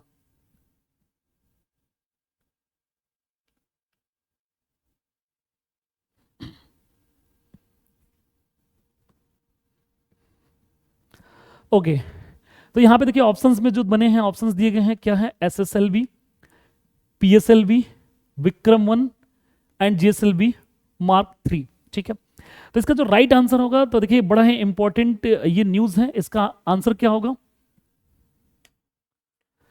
तो यहां पर आप देखिए इंडियाज फर्स्ट, तो इसका आंसर जो है एक मिनट, तो इसका आंसर है विक्रम 1। ठीक है, इसका आंसर क्या है, विक्रम 1, और विक्रम 1 जो है बड़ा है ये हिस्टोरिकल इवेंट है, हम आगे से डिस्कस करते हैं ये किस तरीके से हिस्टोरिकल इवेंट है। तो आप देखिए India's first privately developed launch vehicle. ठीक है, यानी कि भारत का पहला निजी तौर पे विकसित लॉन्च व्हीकल है, जिसका नाम क्या रखा गया है, तो इसका नाम रखा गया है विक्रम 1। ठीक है, विक्रम 1 जो है ये नाम रखा गया, किसके नाम पर ये नाम रखा गया है, तो ये father of Indian space program जो है विक्रम साराभाई के नाम पर ये नाम रखा गया है, विक्रम 1 ये नाम रखा गया है, and placed several technology demonstration satellite in low earth orbit on Saturday July 18 morning. ठीक है, तो आप देखिए यहां पर जो है ये किसके द्वारा लॉन्च किया गया है, तो यहां पर launch from Sriharikota Hyderabad based sky root Aerospace. तो ये किस कंपनी के द्वारा, तो ये प्राइवेट कंपनी के द्वारा विक्रम 1 को जो है यहां पर, तो ये पहली जो है लॉन्च व्हीकल है विक्रम 1 जो किसी प्राइवेट कंपनी के द्वारा। प्राइवेट कंपनी कौन सी कंपनी है, प्राइवेट कंपनी जो है स्काई रूट एरोस्पेस। ठीक है, और स्काई रूट एरोस्पेस ये कहाँ की कंपनी है, तो स्काई रूट एरोस्पेस जो है ये हैदराबाद बेस्ड कंपनी है, जो कहाँ से इसे लॉन्च किया गया है, तो श्रीहरिकोटा से लॉन्च किया गया है। और ये जो है देखिए क्यों ज़्यादा मतलब ये इंपॉर्टेंट क्यों है, इतना समझते हैं कि ये इंपॉर्टेंट इस वजह से है क्योंकि देखिए किस मिशन के थ्रू इसे लॉन्च किया गया है, तो इसे जो लॉन्च किया गया है ये मिशन आगमन। ठीक है, मिशन आगमन के थ्रू लॉन्च किया गया है। और स्काई रूट जो कंपनी है ये कब स्टेब्लिश हुई थी, स्काई रूट कंपनी जो है ये 2018 में स्टेब्लिश हुई थी। अगर हम बात करें कि स्काई रूट कंपनी जो है ये कब स्टेब्लिश हुई थी, तो स्काई रूट जो है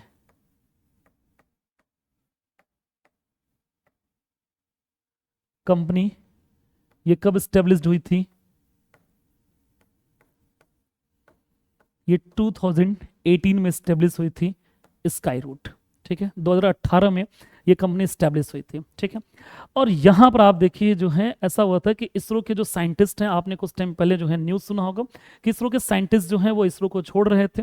हालांकि जो है इसरो को छोड़ करके जो है उसमें से कुछ जो है साइंटिस्ट कहाँ पे जाएं, तो उनमें से जो 2 साइंटिस्ट हैं वो उन्होंने मिल करके 2018 में जो है कौन सी कंपनी बनाई, तो स्काई रूट बनाया, ठीक है।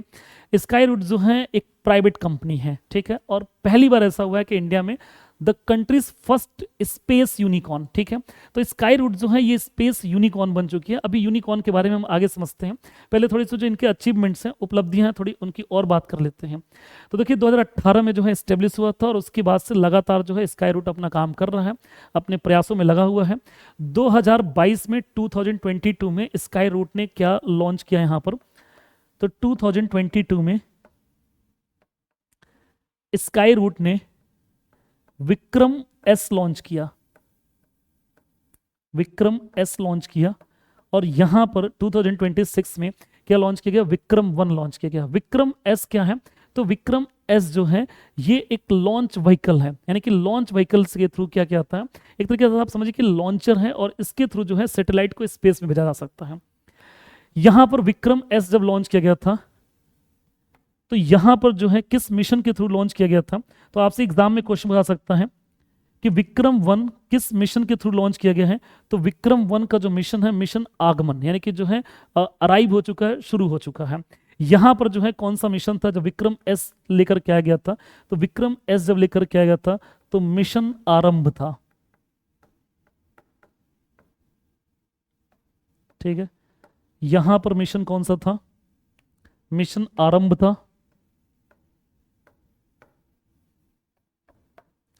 और विक्रम 1 जब लॉन्च किया गया है वो किस मिशन के थ्रू लॉन्च किया गया है, तो इसे लॉन्च किया गया है मिशन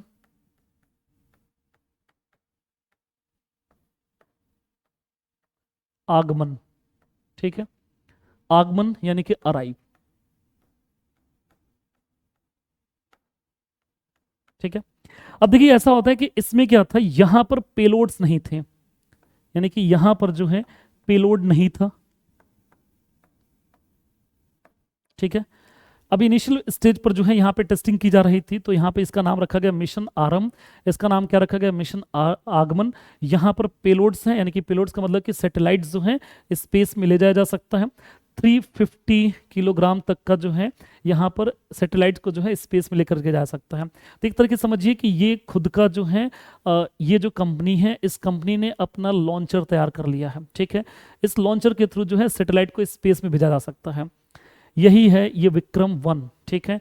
और विक्रम साराभाई के नाम पर जो है ये नाम रखा गया है। तो ये 2022 में विक्रम एस था जहां पर पेलोड्स नहीं था, यहाँ पर अब पेलोड्स भी यहाँ पे लगा दिए गए हैं, यानी कि अब पूरी तरह से जो है कंप्लीटली सैटेलाइट को लॉन्च करने के लिए रेडी हो चुके हैं। इससे बेनिफिट क्या होगा, और आप देखिए प्रधानमंत्री नरेंद्र मोदी से लेकर के हर डेलीगेट्स जो है और हर न्यूज़पेपर चैनल में जो है ये बड़े बड़े जो है खबरों में जो है छाया रहा। तो ये क्यों इतना इंपॉर्टेंट है इसको समझते हैं। देखिए ऐसा होता है कि हमारे देश में जो इसरो प्रोजेक्ट्स हैं, तो इसरो के जो प्रोजेक्ट्स हैं तो इसरो को ही सारे काम देखने पड़ते थे, यानी कि जो छोटे मोटे प्रोजेक्ट्स थे, सैटेलाइट्स थे, उन्हें भी इसरो को लॉन्च करना पड़ता था। इसके साथ साथ जो है आप देखिए जो बड़े प्रोजेक्ट्स हैं उन्हें भी जो है इसरो को लॉन्च करना पड़ता था, यानी कि सब कुछ जो है इसरो ही कर रहा था। तो हमें नीड थी कि हमारे देश के अंदर जो है अगर कुछ प्राइवेट कंपनीज जो है अगर वो मदद करती हैं तो जो छोटे मोटे जो काम होंगे, जो छोटे मोटे जो सैटेलाइट्स होंगे वो कौन हैंडल कर लेगा, तो वो प्राइवेट कंपनियां हैंडल कर लेंगी। और जो बड़े प्रोजेक्ट्स होंगे उनको कौन देखेगा, तो बड़े प्रोजेक्ट्स के लिए जो है इसरो यहाँ पर काम देख लेगी, ठीक है।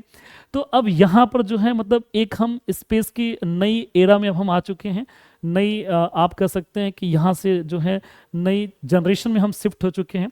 हालांकि ऐसा करने वाला प्राइवेटली जो है अगर देखा जाए तो ऐसा करने वाला जो है इंडिया कितने नंबर का देश बन चुका है, कितने नंबर के इस क्लब में शामिल हो चुका है, तो इंडिया 3rd नंबर के इस क्लब में शामिल हो चुका है। यानी इस कैपेबिलिटी के साथ आप देखिए makes India only the 3rd country in the world to have private launch capability.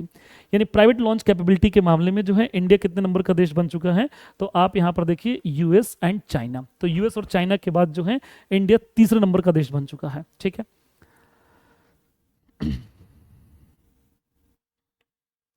अब यहां पे जैसे मान हमने पढ़ा कि कंट्रीज फर्स्ट स्पेस यूनिकॉर्न, ठीक है। यानी कि देखिए जो हमें क्या करना है, तो आपने जो है प्रधानमंत्री नरेंद्र मोदी जी को भी सुना होगा कि उनका कहना यह है कि हमें अपने स्पेस इकोनॉमी को बूस्ट करना होगा। या फिर आप ऐसे समझिए कि यूएस में जो है, आप देखिए एलॉन मस्क के बारे में जानते हैं, एलॉन मस्क को लेकर के सुनते हैं, स्पेस एक्स को लेकर के खूब चर्चाएं चलती हैं कि स्पेस एक्स जो है, देखिए वहाँ पे प्राइवेट जो है और लॉन्च व्हीकल्स हैं, प्राइवेटली ये सारी चीज़ें मैनेज होती हैं, और वहाँ पे नासा भी है, यानी कि दोनों ही तरीके से होती हैं। ठीक वैसे ही जो है आप समझिए कि हमारे देश में भी जो है एक अचीवमेंट से एक उपलब्धि है, और ये कहा जा रहा है कि जो है ये स्काई रूट जो है ये इंडिया की फर्स्ट स्पेस यूनिकॉर्न बन गई। अब ये फर्स्ट स्पेस यूनिकॉर्न से क्या हम समझते हैं, ठीक, बात करते हैं स्पेस यूनिकॉर्न से हम क्या समझते हैं। तो स्पेस यूनिकॉर्न जो है, तो देखिए यूनिकॉर्न क्या है, और यूनिकॉर्न हम किसे बोलते हैं, ठीक है। देखिए यूनिकॉर्न उन कंपनीज को बोला जाता है जिन कंपनीज की वैल्यूएशन 1 बिलियन यूएस डॉलर को हिट कर जाए, ठीक है। अगर कोई कंपनी है, कोई स्टार्टअप है, अगर उसकी वैल्यूएशन 1 बिलियन यूएस डॉलर को हिट कर जाए, यूनिक का मतलब होता है वन, अगर 1 बिलियन यूएस डॉलर को हिट कर जाए तो उसे हम क्या बोलते हैं, उसे हम बोलते हैं यूनिकॉर्न, ठीक है। अगर 1 बिलियन यूएस डॉलर को अगर किसी भी स्टार्टअप की वैल्यूएशन अगर हिट कर जाए तो उसे हम क्या बोलते हैं, तो उसे हम बोलते हैं यूनिकॉर्न, ठीक है। तो ये एग्जाम में क्वेश्चन पूछा जाता है कि यूनिकॉर्न स्टार्टअप किसे बोलते हैं। तो यूनिकॉर्न वो स्टार्टअप्स होते हैं जिनकी वैल्यूएशन कितनी होती है, तो जिनकी वैल्यूएशन 1 बिलियन यूएस डॉलर को हिट कर जाए उन्हें हम क्या बोलते हैं, यूनिकॉर्न बोलते हैं। आगे थोड़ा सा हम और समझते हैं कि यूनिकॉर्न के साथ साथ डेकाकॉर्न, डेकाकॉर्न किस स्टार्टअप को बोलते हैं। तो डेकाकॉर्न, देखिए यहाँ पे जो वर्ड है डेका, डेका का मतलब क्या होता है 10, जैसे मान लीजिए डिकेड, डिकेड का मतलब क्या होता है, डिकेड का मतलब होता है दशक, डेका का मतलब क्या हो जाएगा 10। यानी कि अगर किसी स्टार्टअप की वैल्यूएशन, किसी स्टार्टअप की वैल्यूएशन अगर 10 बिलियन हो जाए, 10 बिलियन यूएस डॉलर को हिट कर जाए, तो उसे हम क्या बोलते हैं, इसे हम बोलते हैं डेकाकॉर्न, ठीक है। तो unicorn 1 billion US dollar, decacorn किसे बोलेंगे, 10 बिलियन यूएस डॉलर।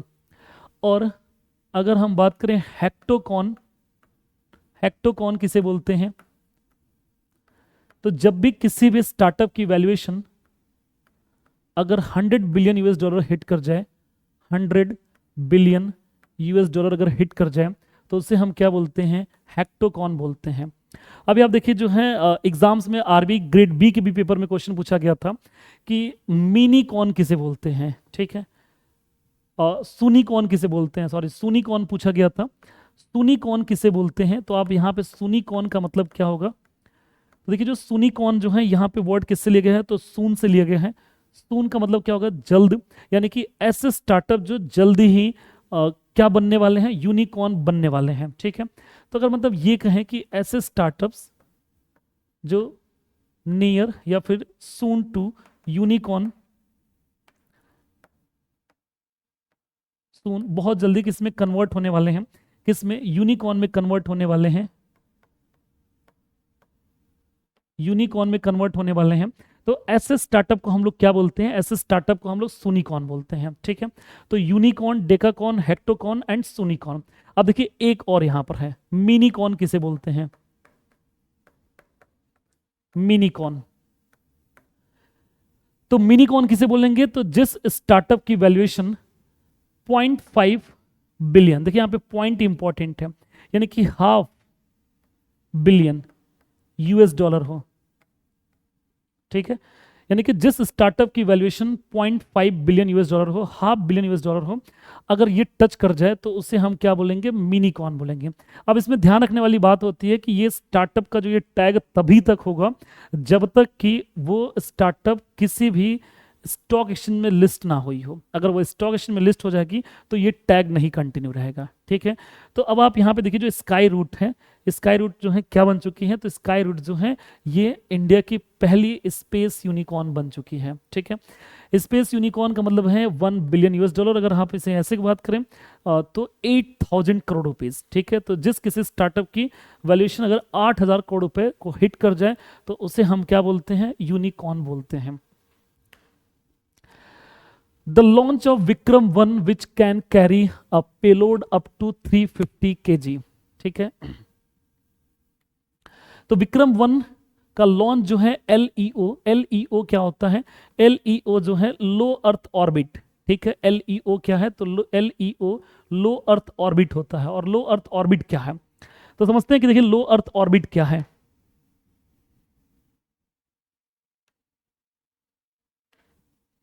ठीक है, देखिए ऐसा होता है कि जमीन से, है ना, अगर देखिए जो निचले हिस्से का जो स्पेस है, जैसे अगर मान लें कि यहाँ से अगर 160 किलोमीटर, 200 किलोमीटर, 350 किलोमीटर से ऊपर का जो है, और वहां से लेकर के 2000 किलोमीटर तक का जो एरिया है, उससे हम क्या बोलते हैं, लो अर्थ ऑर्बिट बोलते हैं। ठीक है, ज्यादातर जो सैटेलाइट्स होते हैं वो लो अर्थ ऑर्बिट में लॉन्च किए जाते हैं। नेक्स्ट क्वेश्चन का आंसर क्या होगा, तो नेक्स्ट क्वेश्चन का आंसर यहां पर हम लोग देखते हैं कि नेक्स्ट क्वेश्चन का आंसर क्या होगा। तो कहा जा रहा है कि after the United States and China, India became the world's country to achieve private orbital launch capability with Vikram 1। ठीक है, तो कितने नंबर का बन चुका है, तो आप देखिए विक्रम 1 के साथ भारत, अमेरिका और चीन के बाद निजी ऑर्बिटल प्रक्षेपण क्षमता प्राप्त करने वाला विश्व का कौन सा देश बना। तो यहां पे राइट आंसर क्या होगा, तो देखिए यहां पे जो है ऑप्शन दिए हैं फर्स्ट, सेकंड, थर्ड, फोर्थ। तो यहाँ पे क्या राइट आंसर होगा, तो यहाँ पर जो आंसर होगा, तो अभी हमने देख ही लिया इसका आंसर, तो इसका आंसर क्या हो जाएगा, तीसरे नंबर का देश बन चुका है इंडिया। तो यूएसए और चाइना के बाद इंडिया कितने नंबर का देश बन चुका है, इंडिया तीसरे नंबर का देश बन चुका है। नेक्स्ट क्वेश्चन का आंसर बताइए क्या होगा।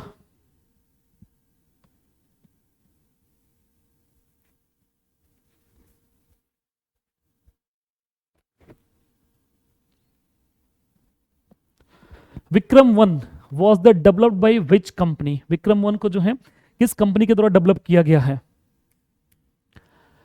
तो HAL, क्या इसे हिंदुस्तान एरोनॉटिक्स लिमिटेड के द्वारा डेवलप किया गया है, या अग्निकुल कॉस्मोस के द्वारा डेवलप किया गया है, क्या इसे DRDO के द्वारा डेवलप किया गया है, या फिर इसे स्काई रूट एरोस्पेस के द्वारा डेवलप किया गया है। तो किसके द्वारा डेवलप किया गया, तो बिल्कुल इसका राइट आंसर क्या होगा, स्काई रूट एरोस्पेस के द्वारा इसे डेवलप किया गया। अभी हमने देखा कि इसे किसके द्वारा डेवलप किया गया है, इसे डेवलप किया गया है स्काई रूट एरोस्पेस के द्वारा इसे डेवलप किया गया है।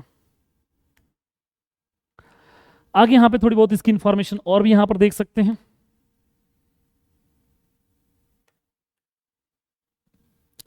देखिए कहां से लॉन्च किया गया है, हरिकोटा से लॉन्च किया गया है। India first privately developed launch vehicle, India का पहला प्राइवेटली डेवलप्ड लॉन्च व्हीकल है। किसके द्वारा डेवलप किया गया है, तो developed by sky root Aerospace. Sky root Aerospace, जो कि स्काई रूट एरोस्पेस ये कहाँ की कंपनी है, तो ये हैदराबाद बेस्ड कंपनी है, हैदराबाद बेस्ड कंपनी है। और कहा जाए कि पेलोड कैपेसिटी कितनी है, पेलोड कैपेसिटी जो है 350 किलोग्राम की जो है पेलोड कैपेसिटी है। और यह कैरी टेक्नोलॉजी डिमॉन्स्ट्रेशन सैटेलाइट। ठीक है, और India become the third country after US and China private orbital launch capability. ठीक है, प्राइवेट ऑर्बिटल लॉन्च कैपेबिलिटी वाला जो है ये विक्रम 1 है। इंडिया जो देश है बन चुका है, इंडिया यहाँ पर आप देखिए कितने नंबर का देश बन चुका है, तो India is now third country. ठीक है,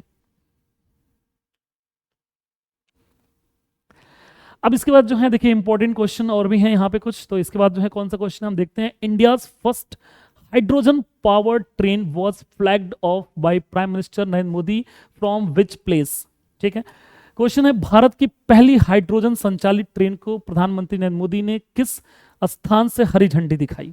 ठीक है, तो इस क्वेश्चन का आंसर बताइए कि क्या होगा इस क्वेश्चन का आंसर।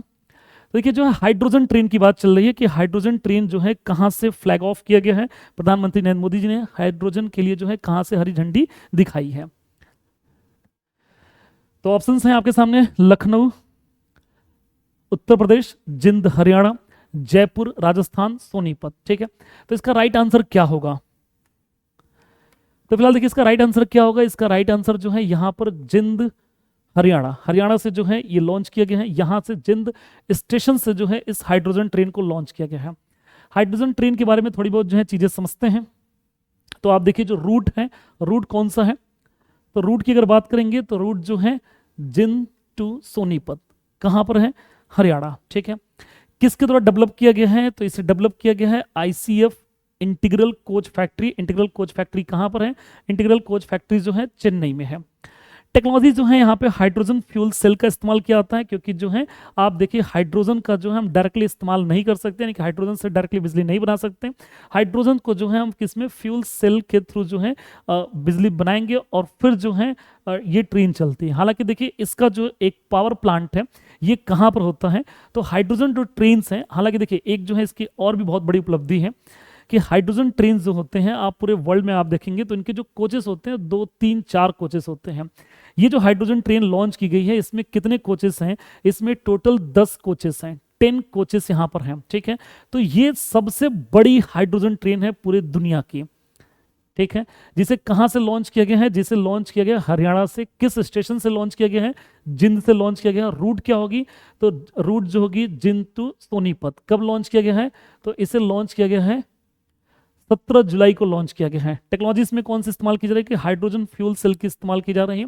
और यहाँ पर जो बाई प्रोडक्ट्स होगा, बाई प्रोडक्ट क्या होगा, यानी कि जो बाई प्रोडक्ट के तौर पे क्या निकलेगा? तो बाई प्रोडक्ट के तौर पे यहाँ पर जो है सिर्फ वाटर वेपर होगा, यानी कि सिर्फ वाष्प होगा, यानी कि जल वाष्प जो है यानी कि भाप निकलेगा, यानी कि जो जल का भाप होगा बस वही निकलेगा। इसके अलावा कोई भी चीज़ यहाँ पर एमिट नहीं होगी। तो इससे बेनिफिट क्या है? तो आप देखिए कि जीरो एमिशन होगा। इससे क्या होगा? यहाँ पे जो है कार्बन एमिशन क्या है? कार्बन एमिशन बिल्कुल ही जीरो कार्बन एमिशन होगा। अगर हम सपोर्ट्स की बात करेंगे तो यहाँ पर आप देखिए क्या कहा था कि नेट जीरो बाई 2070, ठीक है। तो आप देखिए जो है नेट जीरो एमिशन, तो नेट जीरो एमिशन का टारगेट कब तक रखा गया है? तो नेट जीरो एमिशन, और नेट जीरो एमिशन का मतलब क्या है? क्या ऐसा हो सकता है कि कार्बन एमिशन बिल्कुल जीरो हो जाए? देखिए ऐसा तो नहीं होगा कि कार्बन एमिशन बिल्कुल जीरो हो जाए, ठीक है। ऐसा तो नहीं होगा कि कार्बन एमिशन बिल्कुल जीरो हो जाए, ठीक है। कार्बन एमिशन जीरो नहीं हो सकता है।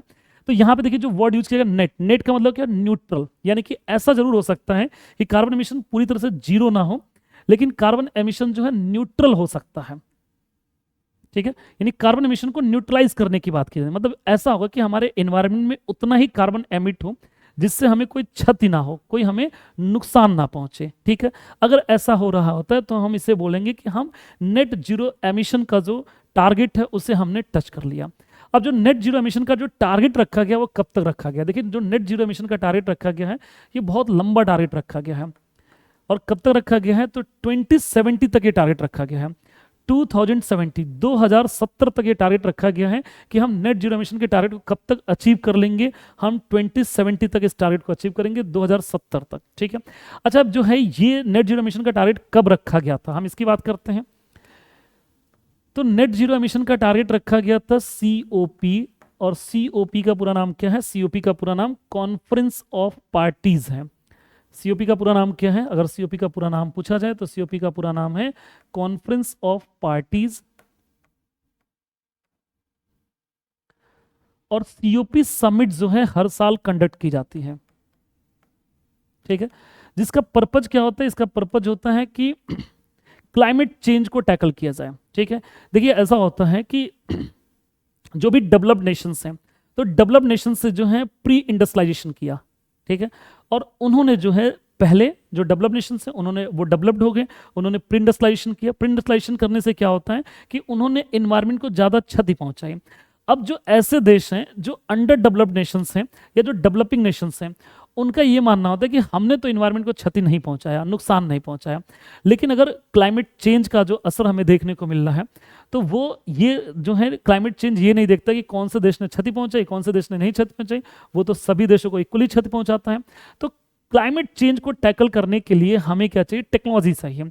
तो जो देश ऐसे देश हैं जो अंडर डेवलप्ड नेशंस हैं या जो डेवलपिंग नेशंस हैं, वो डिमांड करते हैं किससे?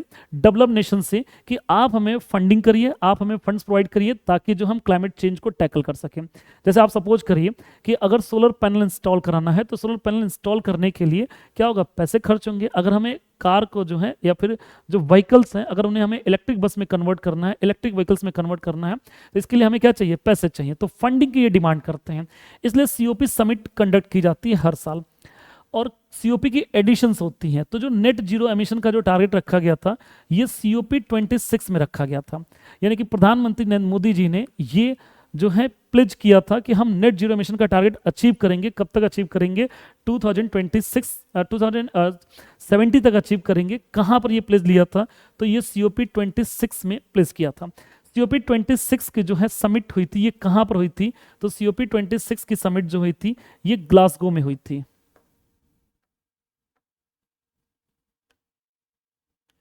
ये ग्लासगो में हुई थी। ग्लासगो कहां पर है? तो स्कॉटलैंड में हुई थी। ठीक है, सीओपी 26 की जो है ये समिट कहां पर हुई थी? सीओपी का मतलब कॉन्फ्रेंस ऑफ पार्टीज, और जो 26 लिखा गया है तो इसका मतलब कि ये 26 एडिशन है, 26वां संस्करण है। तो ये इस समिट में जो है सीओपी समिट में प्रधानमंत्री नरेंद्र मोदी जी ने जो है कमिटमेंट किया था कि हाँ ठीक है, नेट जीरो एमिशन का टारगेट हम अचीव करेंगे। और नेट जीरो एमिशन का टारगेट हम कब तक अचीव करेंगे? तो नेट जीरो एमिशन का टारगेट हम अचीव करेंगे 2070 तक, जो है नेट जीरो एमिशन का टारगेट अचीव करेंगे। ठीक है, अब इसी को जो है आप देखिए, इसी को अचीव करने के लिए इंडिया, भारत हर दिन जो है कुछ नए नए प्रयास करता रहता है। जैसे आप देखिए कि जो है इंडिया, इसके लिए प्रधानमंत्री सूर्योदय योजना लॉन्च किया गया और इसका टारगेट रखा गया कि हर घर पर, हाउस होल्ड पर जो है 1 करोड़ हाउस होल्ड पे सोलर पैनल इंस्टॉल करेंगे, जिससे कार्बन एमिशन को कंट्रोल किया जा सके। क्योंकि जो सबसे ज्यादा जो है कार्बन एमिट होता है जब हम कोल से बिजली बनाते हैं। ठीक है, तो कोल जो है वैसे मेजर सोर्स है एनर्जी का, लेकिन अगर हम कोल से बिजली बनाते हैं तो कार्बन एमिशन क्या होगा? ज्यादा होगा। इस वजह से हमारी कोशिश ये होती है कि हम रिन्यूएबल एनर्जी की तरफ शिफ्ट हो सके। इसलिए आप देखिए हमने शांति एक्ट की बात की, हम न्यूक्लियर एनर्जी की तरफ भी शिफ्ट हो रहे हैं। और यहां पर आप देखिए जो है फेम एक स्कीम लेकर के आ गया था। फेम का पूरा नाम क्या है? Faster adoption of manufacturing of EVs. और फेम स्कीम के थ्रू क्या हो रहा था कि जितने भी इलेक्ट्रिक जो है बसेस हैं, उनको जो है, जो बसेस हैं, जो भी ट्रांसपोर्ट जो है व्हीकल्स हैं, उनको किस में शिफ्ट किया जाए, उसमें किसको कन्वर्ट किया जाए? तो उनको जो है कन्वर्ट किया जाए ईवीज में कन्वर्ट किया जाए। अगर 2 व्हीलर बाइक्स या 4 व्हीलर जो है अगर लेते हैं तो सरकार जो है फेम स्कीम के थ्रू क्या कर रही थी? सब्सिडी प्रोवाइड कर रही थी। तो faster adoption of manufacturing of EVs. ऐसे ही जो है हाइड्रोजन अगर हम ट्रेन लॉन्च किए तो इसका पर्पज भी यही है कि हम कार्बन एमिशन को क्या कर सकें? रिड्यूस कर सकें और हम नेट जीरो एमिशन के टारगेट को अचीव कर सकें। जैसे आप देखिए नेक्स्ट क्वेश्चन क्या कहा जा रहा है कि India's hydrogen power train contributes directly to achieving which national target. ठीक है, कौन से टारगेट को जो है अचीव करने के लिए जो है ये ट्रेन लेकर के आ गया है, और मतलब किसको अचीव करता है। ठीक है, तो यहां पर देखिए ऑप्शन जो है आपके सामने कौन कौन से ऑप्शन हैं। तो डिजिटल इंडिया मिशन है, ठीक है, या फिर नेट जीरो मिशन 2070 है, मेक इन इंडिया 2035, गति शक्ति मिशन। क्या होगा इसका आंसर? तो फिलहाल देखिए जो इसका आंसर है वो आंसर क्या है? तो यहां पर आंसर जो अभी हमने पढ़ा, नेट जीरो एमिशन बाय 2070। ठीक है, हाइड्रोजन ट्रेन के बारे में देखिए यहाँ पे थोड़ी बहुत कुछ इंफॉर्मेशन है। नेट जीरो एमिशन का जो टारगेट है वो कब तक है? 2070। कहाँ से लॉन्च किया गया है? तो फ्लैग्ड ऑफ, तो इंडिया की पहली हाइड्रोजन ट्रेन है जो कहाँ से लॉन्च की गई है, फ्लैग ऑफ किया गया, कहाँ से शुरू किया गया है? तो इसे जो है शुरू किया गया है जिंद से। जिंद कहाँ पर है? तो जिंद जो है ये हरियाणा में है। रूट क्या होगी? जिंद टू सोनीपत। यहां पर आप देखिए जो है तो कंप्रेस्ड हाइड्रोजन होंगे, यानी कि जो हाइड्रोजन टैंक होंगे, रिएक्ट्स विथ, इनका जो है रिएक्शन किया जाएगा किसके साथ? ऑक्सीजन के साथ, और फिर जाकर के हाइड्रोजन फ्यूल सेल के थ्रू जो है इलेक्ट्रिसिटी जनरेट की जाएगी। हालांकि जो ये पावर प्लांट होंगे इसके, ये ट्रेन के किसी कोच में ही लगे होंगे। ठीक है, तो ये अलग से नहीं लगाए जाएंगे, ये ट्रेन के किसी कोच में ही लगाए जाएंगे। अब जो है नेक्स्ट क्वेश्चन का आंसर बताएंगे कि नेक्स्ट क्वेश्चन का आंसर क्या होगा। Who became the 59th prime minister of United Kingdom in July 2026? इस क्वेश्चन का आंसर जो है जल्दी से बताइए क्या होगा इस क्वेश्चन का आंसर।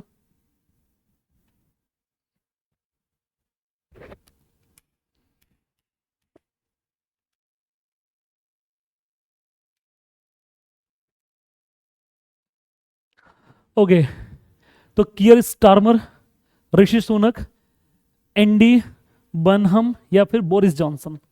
देखिए जो कियर स्टारमर जो हैं, कियर स्टारमर थे बट कियर स्टारमर जो है उन्होंने रिजाइन कर दिया है, और ऋषि सुनक जो है इनसे पहले थे इंग्लैंड के प्राइम मिनिस्टर। और ऋषि सुनक जो है भारतीय मूल के थे, और देखिए इंडिया वो अक्सर आते हैं। और उनकी जो वाइफ हैं वो भी कहाँ से हैं? तो वो भी इंडिया से ही हैं। और देखिए हमने जो है अपने देश में जो सिटीजनशिप का जो कॉन्सेप्ट लिया है वो हमने किस देश से लिया है, वो हमने ब्रिटिश कॉन्स्टिट्यूशन से ही लिया है। तो आप देखिए जो कियर स्टारमर की जो वाइफ हैं वो इंडियन है और उनके पास स्टिल अभी भी इंडियन सिटीजनशिप है। उन्होंने जो है भारत की नागरिकता जो है उन्होंने लेफ्ट नहीं की है। ऋषि सुनक जो है आप देखिए जो है इंडिया आते हैं और वो आईपीएल के मैचेस भी देखने आते हैं और आरसीबी का फाइनल मैच भी उन्होंने देखने आए थे। ठीक वैसे जैसे फीफा वर्ल्ड कप में भी अगर आप देखेंगे तो फीफा वर्ल्ड कप में जो है स्पेन को प्रमोट करने के लिए, सपोर्ट करने के लिए कार्लोस एल्कराज जो है टेनिस प्लेयर हैं जो स्पेन से बिलोंग करते हैं, वो वहां पे पहुंचे थे। ठीक है, अब एंडी बनहम जो है, तो एंडी बनहम ये नए पीएम बने हैं, प्राइम मिनिस्टर बने हैं यूनाइटेड किंगडम के। ठीक है, तो ये उनके कियर स्टारमर के रेजिग्नेशन के बाद एंडी बनहम ये नए प्राइम मिनिस्टर बने हैं। बोरिस जॉनसन जो हैं ये ऋषि सुनक से पहले थे बोरिस जॉनसन, और बोरिस जॉनसन के टाइम से ही फ्री ट्रेड एग्रीमेंट की जो है बात चल रही थी कि इंडिया और यूके के बीच में फ्री ट्रेड एग्रीमेंट की जो चर्चा थी ये बोरिस जॉनसन के टाइम से ही चल रही थी, बट बोरिस जॉनसन के टाइम पे नहीं हो पाता है फ्री ट्रेड एग्रीमेंट। फिर ऋषि सुनक के टाइम पर भी ये चर्चाएं चल रही थी, बट ऋषि सुनक के टाइम पर भी फ्री ट्रेड एग्रीमेंट नहीं साइन हो पाता है।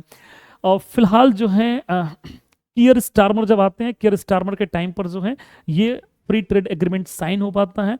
और गवर्नमेंट जो है देखिए इंग्लैंड में 14 साल बाद सत्ता परिवर्तन हुआ था और इंग्लैंड ने जो है इसे शोकेस भी किया कि देखो हमने इंडिया के साथ फ्री ट्रेड एग्रीमेंट साइन किया। हालांकि जो फ्री ट्रेड एग्रीमेंट है ये 15 जुलाई को जो है लागू किया गया है। ठीक है,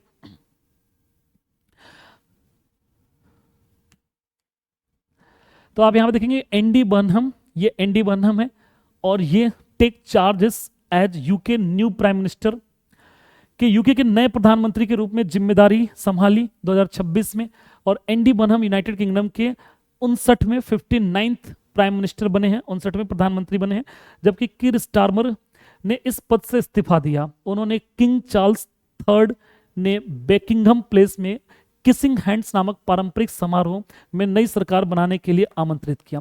तो आप देखिए जो है वहां पर एक ट्रेडिशनल सेरेमनी होती है जो नई गवर्नमेंट को फॉर्म करने के लिए, और इस सेरेमनी को जो है किस नाम जाना जाता है, इस सेरेमनी को किसिंग हैंड्स के नाम जाना जाता है। ठीक है, आइए नेक्स्ट क्वेश्चन देखते हैं। तो देखिए नेक्स्ट क्वेश्चन जो है the kissing hands ceremony it's associated with the appointment of. ठीक है, तो जो किसिंग हैंड सेरेमनी है वह किसकी नियुक्ति से संबंधित होती है, तो the president of UK, speaker of parliament, prime minister of the UK या चीफ जस्टिस। तो देखिए इस क्वेश्चन का आंसर क्या होगा, तो इस क्वेश्चन का आंसर यहां पर आप देखिए प्राइम मिनिस्टर ऑफ यूके के, यूके के जो प्राइम मिनिस्टर होंगे उनको अपॉइंट करने से संबंधित ये सेरेमनी कंडक्ट की जाती है। और इस सेरेमनी को किस नाम जाना जाता है, तो इस सेरेमनी को किसिंग हैंड के नाम से जाना जाता है। अब जो है नेक्स्ट हम लोग बात करते हैं, नेक्स्ट बात किसको लेकर के जो है, तो नेक्स्ट क्वेश्चन जो है who was appointed as the CEO of NITI Aayog. ठीक है, नीति आयोग के सीईओ जो है, देखिए कल ही नीति आयोग के सीईओ का जो है अपॉइंटमेंट किया गया है। और नीति आयोग के जो है नए सीईओ कौन बने हैं, तो आपके सामने ऑप्शंस हैं। नीति आयोग के नए सीईओ कौन है, क्वेश्चन का आंसर बताइए कि क्या होगा नीति आयोग के जो नए सीईओ होंगे।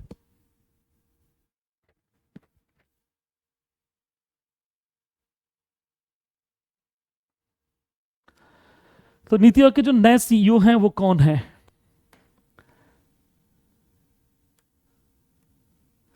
तो देखिए आपके सामने ऑप्शंस हैं निधि छिब्बर, अमिताभ कांत, अनुराग जैन या राजीव कुमार। ठीक है, देखिए निधि छिब्बर जो हैं पहले थी, बट अभी कौन है, अभी अनुराग जैन जो है नीति आयोग के नए सीईओ हैं। The union government on Wednesday appointed Anurag Jain a 1989 batch Madhya Pradesh cadre IAS officer the chief executive officer of NITI Aayog. ठीक है, तो नीति आयोग के जो नए सीईओ बने हैं वो कौन बन गए हैं, तो नीति आयोग के जो नए सीईओ हैं अनुराग जैन हैं। Ending a 5-month interim arrangement under which Nidhi Chhibber was holding the post as an additional charge, यानी कि जो है सिर्फ 5 मंथ के लिए जो है जो टाइम पीरियड जो है कंप्लीट हुआ निधि छिब्बर जी का, और ये सिर्फ 5 मंथ के लिए जो है इंटरिम अंतरिम तौर पर जो है यहाँ पर नीति आयोग के सीईओ बनी थी। नीति आयोग के जो सीईओ हैं अब वो कौन हो चुके हैं, तो नीति आयोग के सीईओ अनुराग जैन। ठीक है, नीति आयोग के जो है सीईओ अमिताभ कांत जो है पहले हुआ करते थे बट अभी नहीं है। और अभी कौन है? अनुराग जैन है। नीति आयोग के जो है देखिए यहाँ पे हम बात करें तो नीति आयोग को लेकर के, नीति आयोग का पूरा नाम क्या है? नीति आयोग का पूरा नाम national institute for transforming India है। नीति आयोग की स्थापना कब की गई थी? तो नीति आयोग की स्थापना, नीति आयोग को कब स्टैब्लिश किया गया था? नीति आयोग को स्टैब्लिश किया गया था 1 जनवरी 2015, 1 जनवरी 2015 को नीति आयोग की स्थापना की गई थी। और नीति आयोग का चेयरमैन कौन होता है? तो नीति आयोग का जो चेयरमैन का पोस्ट है, ये कैसा पोस्ट होता है? तो नीति आयोग के जो चेयरमैन का पोस्ट होता है, यह पोस्ट एक एक्स ऑफिशियो पोस्ट होता है। और एक्स ऑफिशियो को हम लोग हिंदी में क्या बोलते हैं? तो एक्स ऑफिशियो को हम लोग हिंदी में बोलते हैं पदेन। पदेन का मतलब क्या होता है? बाय डिफॉल्ट, यानी कि जो भी इस पद पर होंगे वही व्यक्ति जो है इस पद पर काबिज होंगे। जो भी व्यक्ति किसी पद पर होंगे वही व्यक्ति इस पद पर काबिज होंगे, यानी कि वो जिम्मेदारी लेंगे। तो जैसे नीति आयोग का चेयरमैन कौन होता है? तो नीति आयोग का चेयरमैन प्राइम मिनिस्टर होते हैं। एग्जाम में क्वेश्चन ऐसे पूछे जाते हैं कि who is the ex officio chairman of NITI आयोग? तो नीति आयोग का पदेन अध्यक्ष कौन होता है? नीति आयोग का पदेन अध्यक्ष प्रधानमंत्री होते हैं, ठीक है। और नीति आयोग का जो है who is the ex officio chairman of NITI आयोग, नीति आयोग का पदेन अध्यक्ष कौन होता है? नीति आयोग का पदेन अध्यक्ष प्रधानमंत्री होते हैं। और देखिए ऐसे जितने भी एक्स ऑफिशियो पोस्ट होते हैं, जैसे एग्जांपल के तौर पे ऐसे भी क्वेश्चन पूछा जाता है who is the ex officio chairman of Rajya Sabha? तो राज्यसभा का पदेन सभापति कौन होता है? तो राज्यसभा का पदेन सभापति वाइस प्रेसिडेंट, यानी कि जो भी वाइस प्रेसिडेंट होंगे वो राज्यसभा के क्या होंगे? पदेन सभापति होंगे। ऐसे क्वेश्चन और भी कि who is the ex officio chairman of GST council? तो जीएसटी काउंसिल का पदेन अध्यक्ष कौन होता है? Finance minister. ऐसे क्वेश्चन और भी पूछा सकते हैं कि who is the ex officio chairman of monetary policy committee? Monetary policy committee का एक्स ऑफिशियो चेयरमैन कौन होता है? तो गवर्नर ऑफ आरबीआई, आरबीआई के गवर्नर। तो नीति आयोग का चेयरमैन कौन है? प्रधानमंत्री। हालांकि नीति आयोग को प्लानिंग कमीशन के डिसमेंटल करने के बाद, डिसमेंटल का मतलब होता है भंग, तो प्लानिंग कमीशन को डिसमेंटल करने के बाद नीति आयोग की स्थापना की गई थी। और प्लानिंग कमीशन का भी जो पदेन अध्यक्ष कौन होते थे? तो प्लानिंग कमीशन के भी पदेन अध्यक्ष प्रधानमंत्री ही होते थे। अब नीति आयोग में जो है वाइस चेयरमैन का एक पोस्ट होता है, और नीति आयोग के वाइस चेयरमैन कौन है? तो नीति आयोग के वाइस चेयरमैन की बात कर लेते हैं।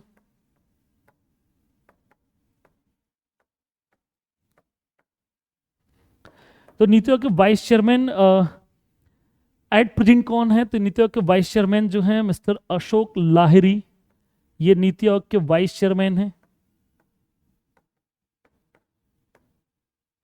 और नीति आयोग के सीईओ तो अनुराग जैन।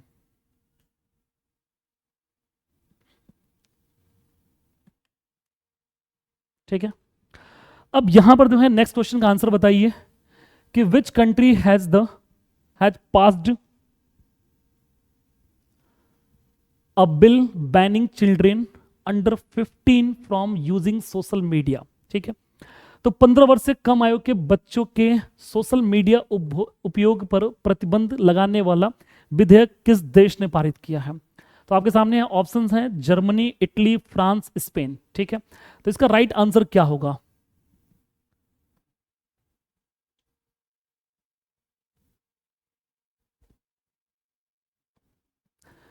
तो यहां पर देखिए जो है राइट आंसर क्या होगा? इसका राइट आंसर जो होगा फ्रांस होगा। यहां पर आप देख सकते हैं a bill has been passed in France banning children under 15 from using social media. France में एक बिल पास हुआ जिसमें 15 साल से कम उम्र के बच्चों के सोशल मीडिया इस्तेमाल पर पाबंदी लगाई गई है। यह पाबंदी कब से होगी? तो यह पाबंदी 1 सितंबर से शुरू होगी और इससे नाबालिग यानी कि जो चिल्ड्रन होंगे नए सोशल मीडिया अकाउंट नहीं बना पाएंगे। यह पाबंदी सोशल मीडिया के मानसिक स्वास्थ्य पर असर और किशोर आत्महत्या से जुड़े मुकदमों की बढ़ती चिंताओं के कारण आई है। देखिए फ्रांस में क्या हो रहा है, तो फ्रांस में आप देखेंगे कि जो है वहाँ के जो बच्चे हैं, बच्चों के मेंटल हेल्थ को ध्यान में रखने के लिए और जो वहाँ पे जो सुसाइड के केसेस बढ़ रहे हैं उन केसेस को कंट्रोल करने के लिए बच्चों को जो है, जो जिनकी आयु 15 साल से कम है, उन बच्चों को सोशल मीडिया यूज करने पर बैन लगा दिया गया। और ये फ्रांस यूरोपियन संघ का पहला देश बन गया है जिसने बच्चों के लिए सोशल मीडिया इस्तेमाल पर पाबंदी लगाई है। तो यूरोपियन यूनियन का जो फर्स्ट कंट्री है जिसने बच्चों पर जो है सोशल मीडिया यूज करने पे बैन लगाने वाला पहला देश कौन सा बन गया है, तो पहला देश यहाँ पर बन गया है, तो यहाँ पर आप देखेंगे तो फ्रांस।